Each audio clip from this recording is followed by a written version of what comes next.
નમસ્કાર બાળકો, આજે આપણે યુનિટ 1 એનો અભ્યાસ કરીશું. આનાથી પહેલા આપણે યુનિટ 1 માં થોડું ભણ્યા છે. આજે એનાથી થોડું આગળ જશું. તો છેલ્લે શું કર્યું તો એ થોડું યાદ કરીએ આપણે. તો છેલ્લે આપણે એક્ટિવિટી 4 કરી હતી, બરોબર? એમાં જૂથમાં કામ કરો, એમાં આપણા જે મિત્રો છે એના નામ લખવાના હતા અને એની સોમવારથી શનિવાર સુધીની હાજરી પૂરવાની હતી. હવે એક્ટિવિટી 4 પછી એક્ટિવિટી 5 એમાં પહોંચ્યા આજે આપણે. તો એની સૂચના છે. અહીં કેટલીક વ્યક્તિઓની વિગત આડાઅવળી થઈ ગઈ છે. નીચે આપેલા વાક્યો વાંચો અને તે વિગતોને યોગ્ય રીતે જોડો. હવે જો 3 ભાગ આપેલા છે. એક ભાગમાં વ્યક્તિનું નામ આપેલું છે, બીજા ભાગમાં વ્યક્તિ કયા સ્થળે છે અથવા હતી એના વિશે સ્થળની વિગત આપેલી છે, અને ત્રીજો જે ભાગ છે એની અંદર કયો સમય હતો એની વિગત આપેલી છે. તો આપણે વ્યક્તિને સ્થળ અને સમયની વિગત સાથે જોડીને યોગ્ય વાક્ય બનાવવાનું છે. તો શરૂઆત કરીએ અહીંયાથી.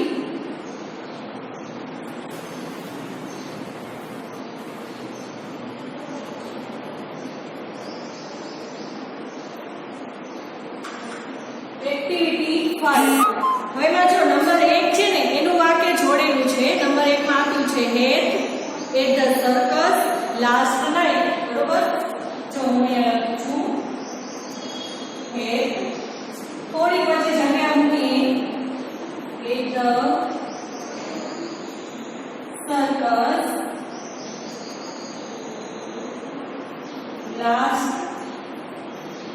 night. હવે આ વાક્ય અધૂરું લાગતું હશે ને તમને? લાગે છે કે નથી લાગતું? હા, લાગે છે. કેમ કે આ વાક્યમાં વચ્ચે ટુબીનું રૂપ મૂકેલું નથી. તો આપણે શું કરવાનું છે કે આગળ જે વ્યક્તિનું નામ છે ને એ વ્યક્તિના નામને ધ્યાનમાં લેવાનું. એક જ વ્યક્તિનું નામ છે અને સૌથી છેલ્લે જે સમય આપેલો છે લાસ્ટ નાઇટ એટલે ગઈ રાત્રે એટલે ભૂતકાળ આપેલું છે, અને અહીંયા એક જ વ્યક્તિ છે એટલે અહીંયા મૂકશું આપણે was. એટલે વાક્ય બનશે it was at the circus last night, બરોબર? પછી બીજું છે વંદના. એને આપણે કોની સાથે જોડશું? તો સ્થળમાં પેલું છે at the post office, બરોબર? જો અહીંયા લખું છું નંબર 2 વંદના. પછી અહીંયા જગ્યા મૂકશું ટુબીના રૂપ માટે at the post office. હવે એનો સમય આપણે જોઈએ તો સમયમાં નંબર 3 છે ટુડે મોર્નિંગ. ત્યાં જોઈશું ટુડે મોર્નિંગ. ચલો હવે ટુબીનું રૂપ જે મૂકવાનું છે એ મૂકશું. જો સમય જોશું ને આપણે તો સમય છે ટુડે મોર્નિંગ એટલે આજે સવારે, અને વ્યક્તિ એક જ છે વંદના એટલે શું આવશે? is આવશે. Vandana is at the post office today morning. Number 3 doctor Shah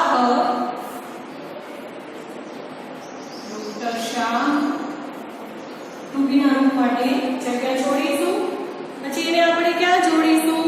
તો doctor Shah in a meeting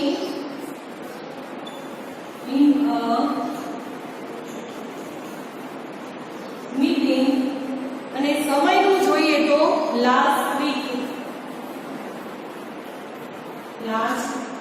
week, બરોબર? હવે ડોક્ટર શાહ એક જ વ્યક્તિ છે અને સમયમાં લાસ્ટ વીક એટલે ગયા અઠવાડિયે. હમણાંનું કાંઈ જ નથી, ભૂતકાળનું છે, ગયા અઠવાડિયે. એટલે અહીંયા ડોક્ટર શાહ એક જ વ્યક્તિ છે અને ભૂતકાળ છે એટલે અહીંયા મૂકવાશે was. Doctor Shah was in a meeting last week. Number 4 માં પહોંચ્યા. તો નંબર 4 માં છે જસ્મીન એન્ડ ચમેલી.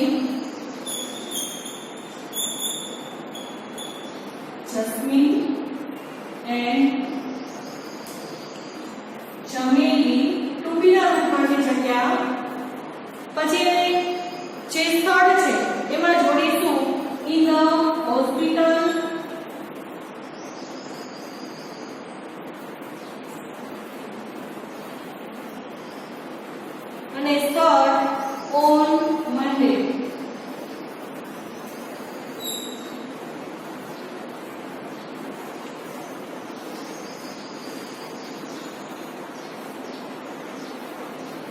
તો હવે શું છે, જસ્મીન અને ચમેલી બે વ્યક્તિ છે અને સમય જોઈએ તો ઓન મંડે એટલે સોમવારે જસ્મીન અને ચમેલી હોસ્પિટલમાં હતા. હવે બે વ્યક્તિ છે એટલે અહીંયા એક વ્યક્તિ હતા તો આપણે રોજ મૂકતા હતા, હવે બે વ્યક્તિ છે એટલે વેર મૂકીશું. તો jasmine and Chameli were in the hospital on Monday. Number 5, આ તમે ચોપડીની અંદર લખેલું છે એટલે તમને નોટમાં લખવાનું નથી, ખાલી સમજાવવા માટે જ કરાવું છું.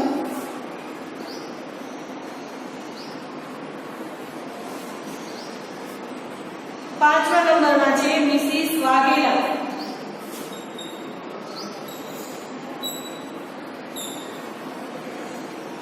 ટુબીના રૂપ માટે જગ્યા, પછી એનું સ્થળ છે Mrs Vaghela on her farm.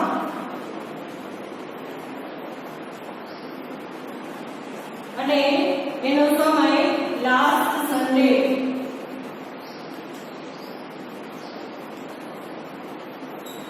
તો સમય ઉપરથી આપણે નક્કી કરીએ છીએ કે ભૂતકાળ છે કે વર્તમાન કાળ. સમય લાસ્ટ સન્ડે એટલે ભૂતકાળ છે અને હવે વ્યક્તિ કેટલા છે, એક જ છે, મિસિસ વાઘેલા એટલે વોઝ આવશે, વેર નહીં આવે. તો Mrs Vaghela was on her farm last Sunday.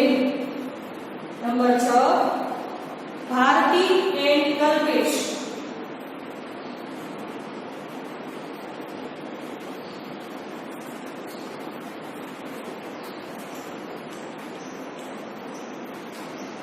પછી ટુબીના રૂપ માટે જગ્યા અને સ્થળ આવશે એટ મહિન્દ્રાસ ઓફિસ.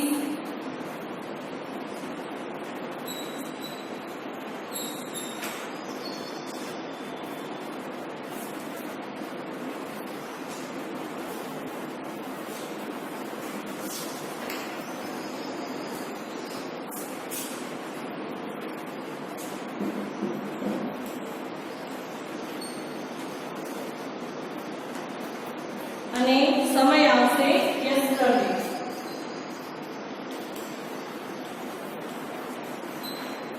બરોબર. તો હવે યસ્ટરડે એટલે ગઈકાલ એટલે ભૂતકાળનું વાક્ય છે અને વ્યક્તિ કેટલા છે, ભારતી એન્ડ કલ્પેશ બે વ્યક્તિ છે એટલે શું આવશે, were. Bharati and Kalpesh were at Mahindra's office yesterday. બરોબર. તો આ એક્ટિવિટી 5 છે ઈ પૂરું. પણ સામે જે પાના નંબર 7 છે એમાં તમને અભ્યાસ કરવા માટે આપેલું છે જૂથ કાર્ય કરો. અહીં આપેલી જગ્યામાં આવી વિગતો લખો અને તેને જોડવા જરૂરી વાક્યો તેની નીચે લખો. તમારા જૂથના પુસ્તકો બીજા જૂથની સાથે અદલાબદલી કરી જોડકા જોડો. તો આમાં આપણે શું કરશું કે હવે જ્યારે આપણે શાળામાં મળશું ત્યારે ગ્રુપમાં બેસીને આ કામ કરીશું. તો હવે આગળ ઉતલાવીએ પાના નંબર 8 ઉપર એક્ટિવિટી 6. એમાં પણ એમ જ છે, જૂથ કામ છે. તો જૂથમાં કામ કરો. તમારા મિત્રો સાથે સવાલ જવાબ કરી નીચે આપેલા કોઠામાં વિગતો ભરો. તમારી વિગતો વર્ગ સમક્ષ રજૂ કરો. તો આ પણ આપણે ગ્રુપમાં કરવાનું છે એટલે જ્યારે શાળામાં મળશું ત્યારે કરીશું. એક્ટિવિટી 7 છે, એમાં એક રમત આપેલી છે. શું છે કે તમારા શિક્ષક ચિઠ્ઠી આપે તે સ્થળે સંતાઈ જાવ. એટલે ચિઠ્ઠીમાં જગ્યાનું નામ લખેલું હોય, તમારે તે જગ્યાએ સંતાઈ જવાનું અને જે વ્યક્તિ દાવ લે છે એ વ્યક્તિ તમને શોધી ન શકે એ તમારે ધ્યાન રાખવાનું. પછી જ્યારે રમત પૂરી થાય એટલે બધા વિદ્યાર્થીઓ પોતાની સંતાયેલી જગ્યાએથી બહાર આવી જાય અને શિક્ષક છે એ વિદ્યાર્થીને પૂછે English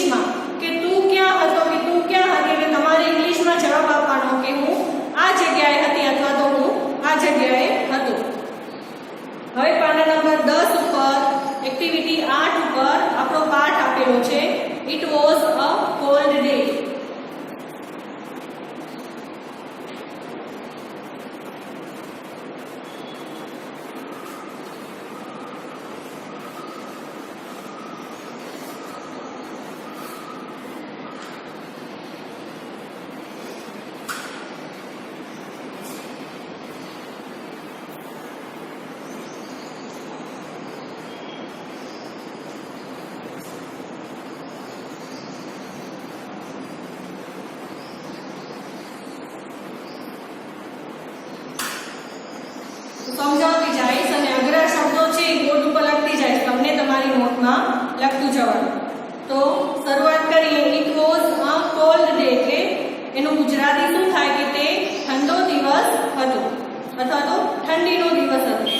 last year there was one really bad day. Last year એટલે ગયા વર્ષે.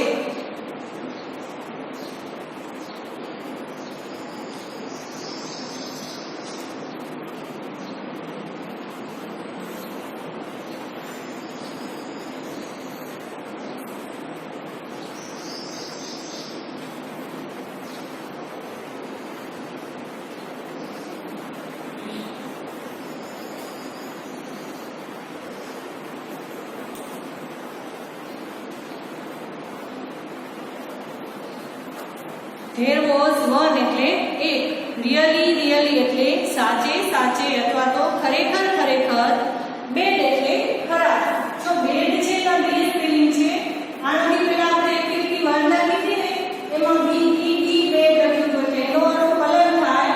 જ્યારે અહીંયા આપણે બી બેડ લખીએ છીએ એટલે એનો અર્થ ખરાબ થાય.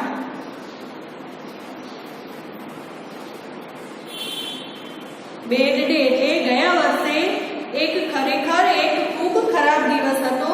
ઇટ વોઝ મંડે એટલે સોમવાર. વારના નામ તમને બધાને આવડે છે. તો તે સોમવાર હતો. યુઝલી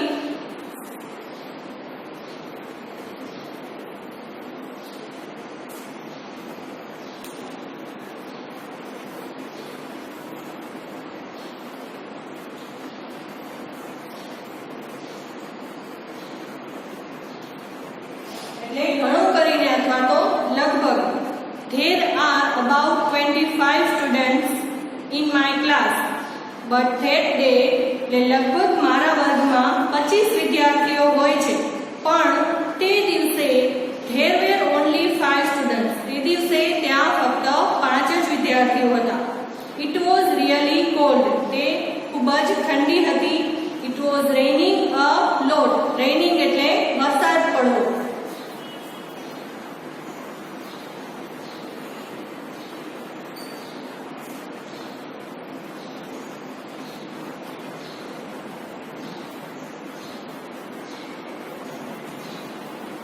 અને લોડ એટલે ખૂબ જ.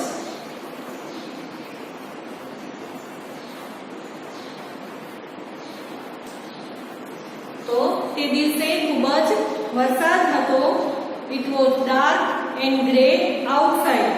ડાર્ક એટલે અંધારું.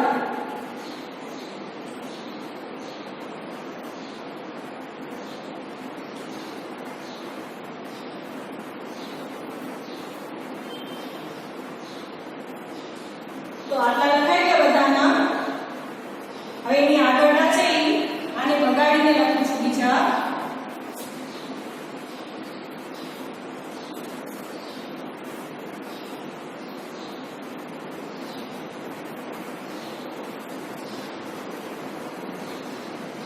એની આગળનું સ્પેલિંગ છે outside.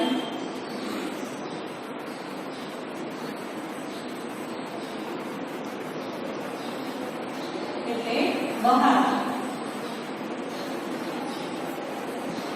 It was dark and grey outside એટલે બહાર અંધારું હતું. There was no sunshine. Sunshine એટલે તડકો અથવા તો સૂર્યપ્રકાશ.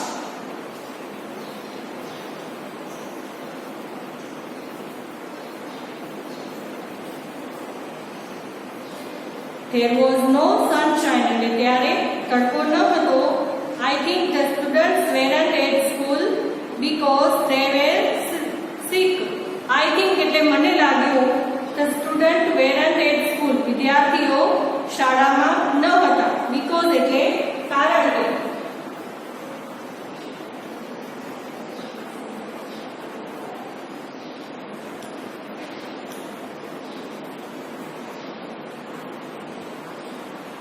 વિદ્યાર્થીઓ શાળામાં ન હતા કારણ કે they were sick. તેઓ બીમાર હતા. sick એટલે બીમાર.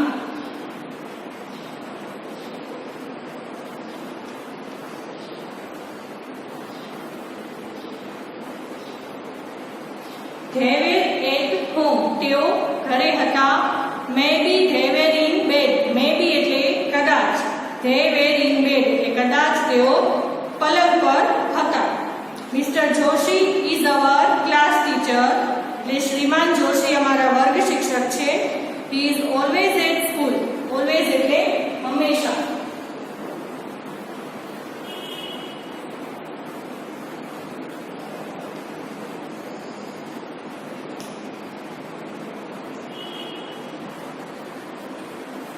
He is always at school. તેઓ હંમેશા શાળાએ હોય છે. He is never at home on Monday. Never એટલે કદી નહીં. ચલો આટલું લખાયેલું હશે ને બધાનું, તો આગળના લખવા માટે બગાડું છું, બરોબર?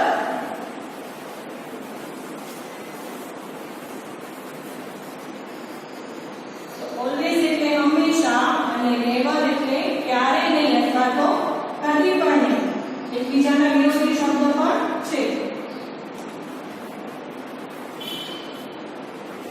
He is never at home on Monday એટલે તેઓ ક્યારે સોમવારે ઘરે હોતા નથી. Last Monday was no different. Last Monday એટલે ગયા સોમવારે. No different એટલે કાંઈ અલગ ન હતું. He was not at home. તેઓ ઘરે ન હતા. He was in the classroom. તેઓ વર્ગમાં હતા. And અને it was cold અને ઠંડી હતી. He was not in warm clothes. તેઓ warm clothes એટલે ગરમ કપડાં.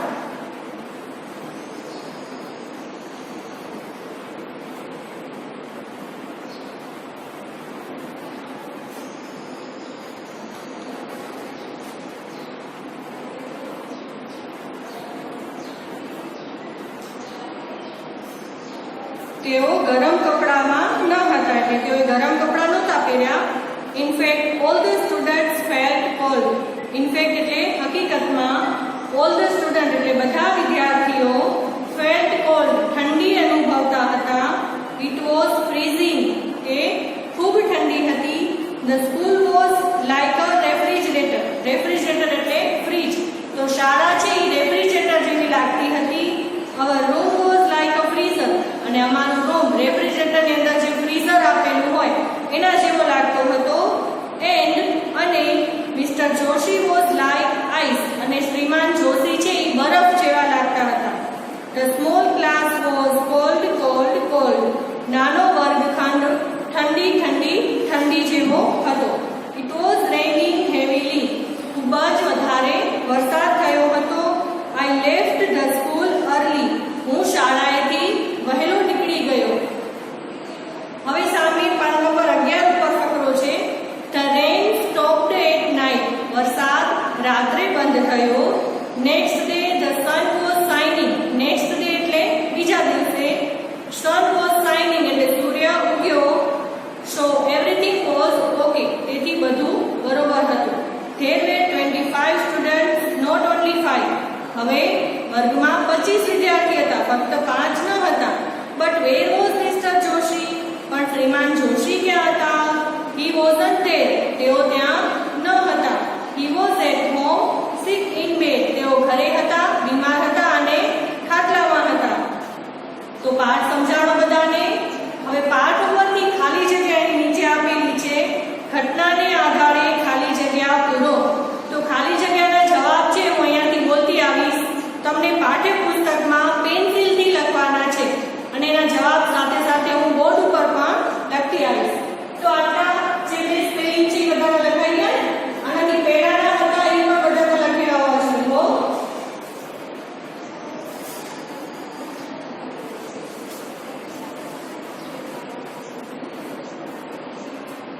ચલો હવે ખાલી જગ્યા કરીએ.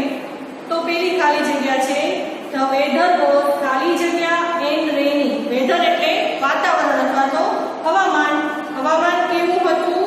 વરસાદનું તો હતું જ, પણ સાથે કેવું હતું? ઠંડીનું. એટલે ઠંડીને શું કહેવાય?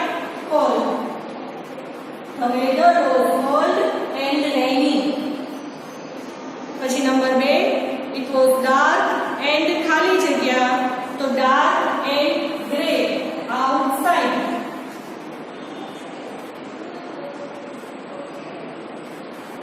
Number 3, Many students were not at the ખાલી જગ્યા. ઘણા બધા વિદ્યાર્થીઓ ક્યાં ન હતા? સ્કૂલમાં. એ નંબર 3 માં સ્કૂલ.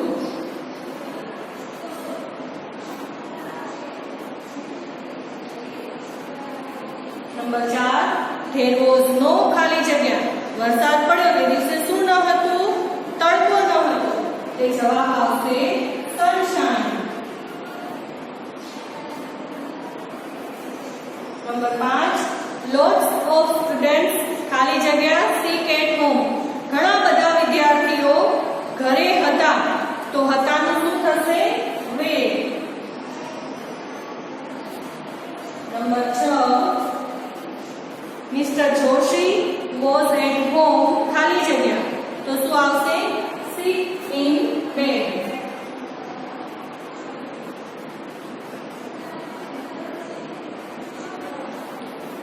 નંબર 7 the ખાલી જગ્યા was like a freezer. freezer જેવું શું હતું? ક્લાસરૂમ હતું. તો room. Number 8 the school was like ખાલી જગ્યા. સ્કૂલ કોના જેવી હતી? રેફ્રિજરેટર જેવી.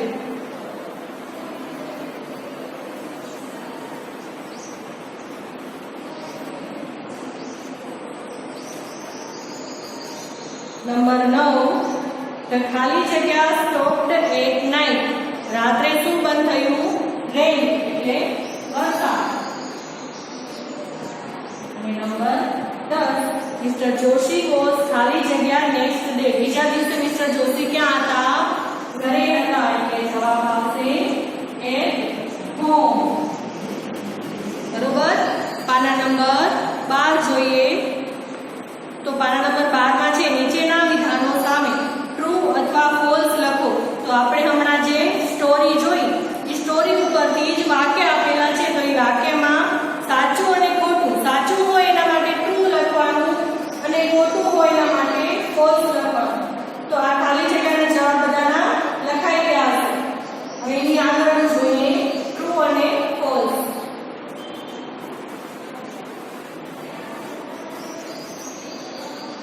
તો સાચું હોય એમાં ટ્રુ કરવાનું છે, લખવાનું છે, અને ખોટું હોય ત્યાં ફોલ્સ લખવાનું છે. બરોબર. નંબર 1 અહીંયાથી હું ફોલથી આવીશ, બોર્ડ ઉપર નથી લખતી. બરોબર. પેલું છે there were 5 students in the class that Monday. સોમવારે ક્લાસમાં 5 વિદ્યાર્થીઓ હતા. સાચું? હા, તો સાચું આવશે એટલે ટ્રુ લખવાનું છે. Number 2 it was warm on Monday. સોમવારે ગરમી હતી. સાચું કે ખોટું? ખોટું, કેમ કે સોમવારે ઠંડી હતી. તો ખોટું એટલે શું લખવાનું? ફોલ્સ. પછી number 3 Mr. Joshi was present that Monday. સોમવારે મિસ્ટર જોશી હાજર હતા. તો સાચું એટલે true. Mister Joshi was at school the next day. બીજા દિવસે મિસ્ટર જોશી સ્કૂલમાં હતા. સાચું કે ખોટું? તો ખોટું આવશે એટલે શું લખવાનું? ફોલ્સ લખવાનું. Number 5 mister Joshi and students felt cold the next day. બીજા દિવસે મિસ્ટર જોશી અને વિદ્યાર્થીઓને ઠંડી લાગતી હતી. સાચું કે ખોટું? ખોટું એટલે શું આવશે? ફોલ્સ. હવે એક્ટિવિટી 9 છે, આપણે બીજી વખત કરીશું. તો આજે આટલું જ છે. તો આજે તમને લેસનમાં મેં શું શું આપ્યું? આજે ટ્રુ અને ફોલ્સ છે એ તમને નોટમાં લખવાના છે. પછી એનાથી આગળ પાના નંબર 11 ઉપર નીચે ખાલી જગ્યા હતી એ નોટમાં લખવાની છે. બરોબર. અને સાથે બીજું એક લેસન મોકલીશ, તમે જોઈને